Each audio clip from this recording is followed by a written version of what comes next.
Hi everyone and welcome back to my channel. My name is Carla. If you are new here, and I make videos about showing up for myself in hopes of inspiring you to do the same.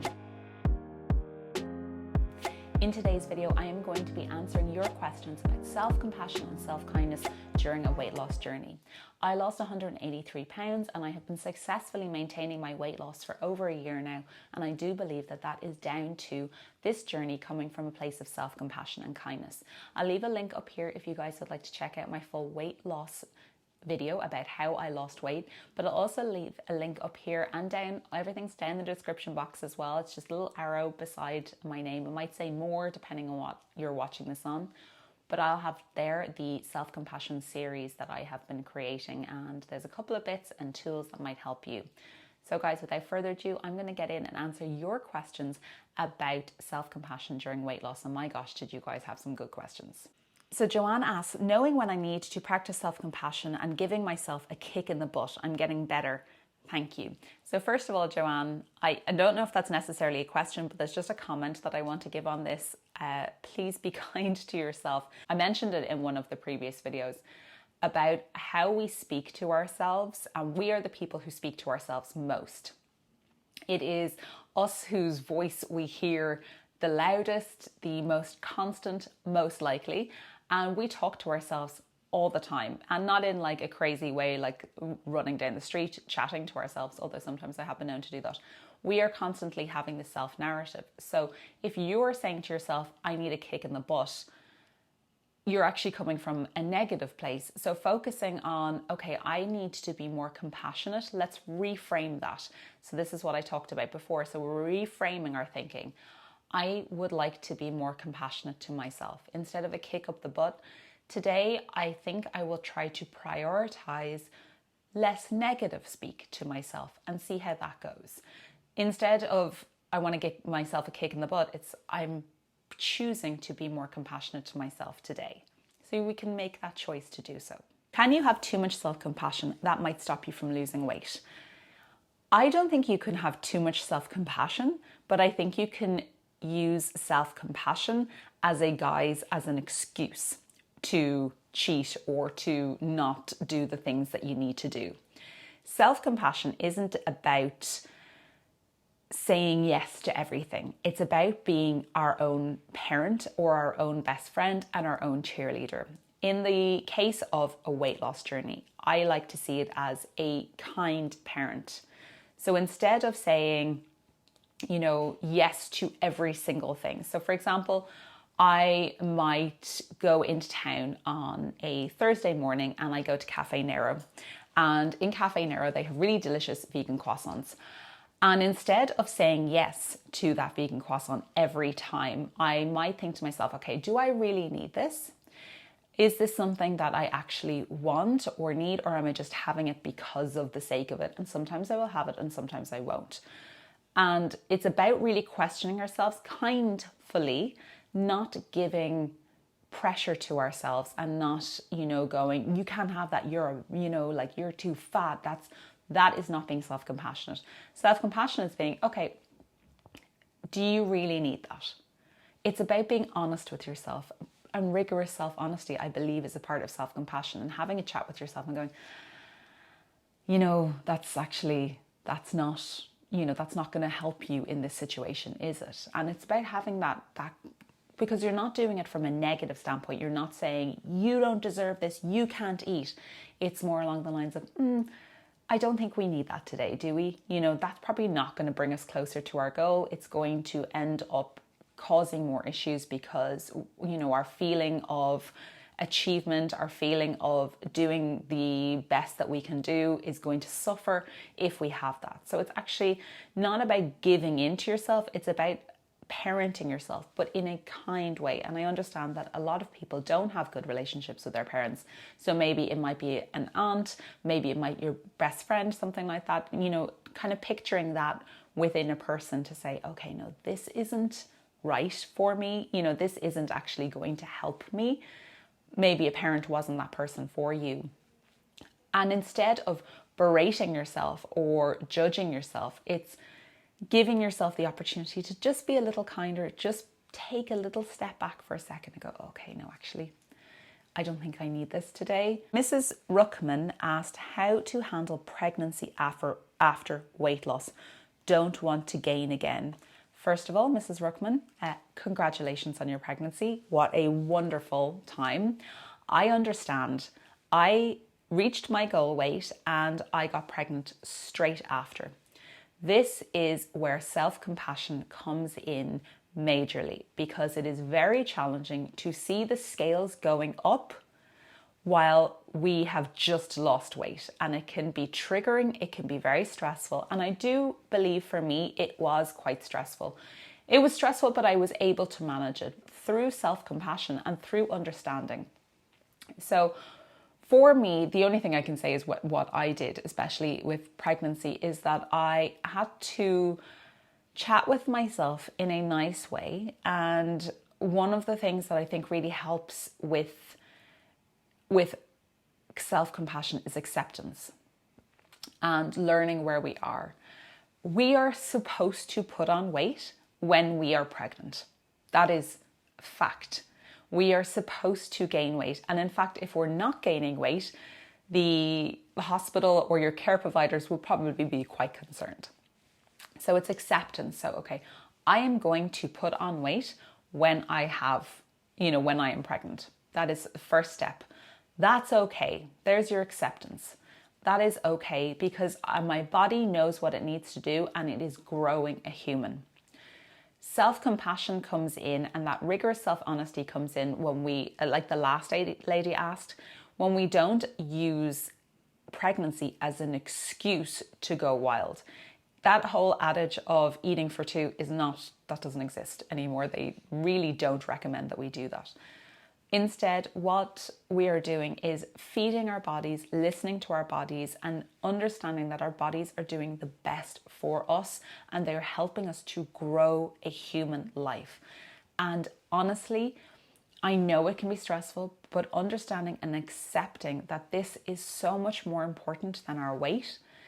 And think about it as well, when we are gaining weight through pregnancy, it's not 100% fat. There is some fat that will grow with pregnancy, but you are growing an entire organ with the placenta. You're growing a human. How do you drown out that negative or toxic voice in your head and not give into it? So I have a video on tools for binge eating, and I believe that these tools can be applied to anything. So one thing that's happening is we must realize that voice in our head is not us. I know it's very complicated, and Mo Godot does it best. I'll leave his book linked in the description down below. Mo Godot explains it really well, and I still find it difficult to grasp that concept that the voice in our head is not us. But just accepting that alone, that it's not us, helps. That voice I realized when I had my realization in 2019 that voice in my head wasn't my voice, and it was the voice of people who had surrounded me my majority of my life. It had people who, friends or people in school, it was social situations, it was generally society. When I realized that I had picked up things that I had seen and heard and created a narrative in my head, that was the first kind of moving towards that really helped to understand that, okay, this voice. So I would imagine that, first steps might be to try to examine what voice that is in your head. What is that voice? Whose voice is it? And it might be not one person, it might be a culmination of people. But even accepting that is not your voice. It is not true. And it is cues and things that we've picked up through childhood and through society. So that is kind of the first thing that I would do, and try and kind of examine that overall. But in that moment of that negative voice really, getting loud and getting there, the first thing to do is to acknowledge it and be like, okay, I hear you, but not now. Catch it. Catching that voice and catching those words, like you can literally catch them. You can, in your imagination, catch them, but catching them and pushing them away, physically doing that push, that is getting your body, it's a somatic move because it's getting your body to literally just like push this away. I am not listening to this today. No. And I honestly, I still have this because I had it last night. I hoped to be shortlisted for an award. I wasn't even like on the shortlist. And I started, the negative narration started. And I was like, no. Okay, nope. No, I'm not listening to this. I'm not listening to this. This is not for me right now. I am not going to listen to this. I'm going to ground myself. So remember, I hope you've seen the other videos. So you're using your feet, grounding yourself, making sure you can feel your feet. Feel the meat of your legs. Bring yourself back into your body. And what that does is bringing yourself back into your body, it helps you to connect with your adult self, with with your prefrontal cortex. Is that right? I think it's your prefrontal cortex. And that is where the adult you lives. The brain, the, logical brain, that's where that lives. And by bringing you back into your body and helping you to go, okay, no, okay, let's interrupt the pattern of thought. Clap, interrupt the pattern of thought. Do something that interrupts that pattern of thought. Go, nope. Okay, let's feel my feet, bring me back into the body, into the room. Notice things in the room. Pick out things. Pick out 5 things that you feel that you can see in the room. I can see a book. I can see a glass. I can see my laptop. I can see my laptop screen. I can see the chair that I'm sitting on. I can see this mirror. It's bringing you back into your space. So you're bringing yourself back into that prefrontal cortex, into your logical brain. And then when you're back in that brain, back in that stance, back into yourself, it is much easier to make decisions. Interrupt that pattern of thought by moving away from whatever it is, not giving in, not allowing yourself to go there. And it can be very challenging. I understand, believe me.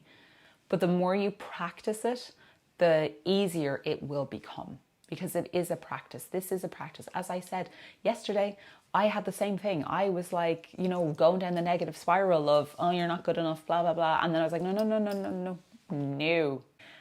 Watson's mom said, could you share if Shrew Izadi's kindness methods has influenced you? And if so, how? Thank you. No, Shrew, I only learnt about Shrew a few months ago. I learned about her through the Stephen Bartlett podcast, and I think she's amazing, absolutely incredible. But no, for me, my main influences have been my own therapist and Dr. Kristen Neff, who is kind of the forefront in the self-compassion, self-kindness movement. I think Shrew is absolutely amazing and her book is brilliant. Kathleen said, not a question, but I love this series so much. Thank you, Carla, for sharing your wisdom. It is my pleasure, Kathleen. What do you do when your weight isn't moving and how to stay positive throughout? So this is about perspective, I think. Green beauty glamours. I think a lot of people have the opinion that weight loss is straight line, and it's accepting that it's not and having perspective on, that this journey is going to fluctuate. It's going to go up, it's going to go down. Our weight is going to go round and round and round the roundabouts. Staying positive and finding ways to, I think a reflection is a really good tool to use to help you to understand where you've come and your journey so far. So when weight isn't moving in this plateau stage, there can be many reasons for it. It can be to do with needing to take a big poo. It can be to do with the time of the month. It can be to do with your stress levels, your sleep, your water intake. If you are tracking calories or whatever, your system that you are doing, and if you are continuing to do that to the same that you had been up to this point, and then there's a plateau, it's accepting that plateaus are part of the journey, and it is also knowing and having faith in the knowledge that if you continue to do the same thing without switching it up, that eventually you will that it will start happening again, that the result cannot but help itself and you will start to move again. So staying positive is reminding yourself with a reflection on what you have done to get to this stage so far and how much you have achieved. So writing down your non-scale victories, writing down all the amount of weight that you have lost so far. Looking at videos, that's why I always talk about the importance of taking videos and taking photographs. Start trying on some old clothes that you had and get rid of those old clothes as well. So try on things that you had at the start, you know, see if they're any bigger or looser on you, take measurements, all of these kind of things. So when the scales doesn't play ball, you're not totally consumed by the scales, and understanding and being compassionate to yourself and saying, I understand that this is stressful, that this is annoying, that the scales is not moving, but look at all of these things that you have achieved up to this point, and you know that if you continue to do the actions that you did to get you to this point, that weight will shift. And remind yourself that it's not all about weight, it's all about the results that the weight loss gives you. How to accept being loved before we get to the point that we really genuinely like ourselves. So I assume this is loved by somebody else. And I can honestly say that I probably didn't accept being loved until I started to like myself. It changed my relationship quite dramatically. Being more self-compassionate and kind to myself and realizing that I was deserved of love. I didn't value myself before, and I couldn't really understand why somebody would love me. And it took me to be able, this is just my experience, and please remember, I am not a psychologist nor a therapist, this is just my experience. I think it was only really when I started to show up for myself and started to be that little bit more compassionate, a little bit kinder, that it actually started to work for me, that I started to accept being loved and accept that I deserved the love that I was given. And thankfully I was with somebody, and I still am with somebody who is the most amazing person and has been compassionate and kind to me for, you know, the 9+ years that we've been together. But accepting that love, you know, there were definitely, like, I did, you know, accept it, but I didn't accept it, if that makes sense. I know that's a very flippant way of saying it, but it was when I realized and I started to be self-compassionate. Oh, there's my little man. Then I was able to accept it. Michelle asked, Carla, I'm not sure if this is the type of question you're looking for, but here goes. As you become more compassionate towards yourself, were there friends or people in your life that became less compassionate towards you? People who wanted you to stay in your box instead of flourishing? Perhaps people that you thought would celebrate your achievements but did not? Yes, there definitely were people that I realized were not actually that good for me. Similar to the last question, I was thinking about this recently about relationships. And I was thinking about myself and what I accept now versus what I would have accepted, what I did accept before. And my God, I can't even tell you the difference. The difference is astronomical, absolutely astronomical. What I will put up with now and what I will speak up for myself and understand my value. And this is not because I am skinnier. It's nothing to do with that. It's nothing to do with my looks. It's understanding how the value that I add to other people. And what I put up with in the past, I would never put up with now. And I'm okay to speak my mind. It doesn't have to come from an argument. It doesn't have to come from a bad place, but I'm okay to say, no, that doesn't really sit well with me, and accept that, not to become more confrontational, but to be less willing to just lie down and let people walk all over you. And I think that when we become more self-assured, and through that self-compassionate and kind to ourselves, we are less likely to allow others to treat us in a negative way.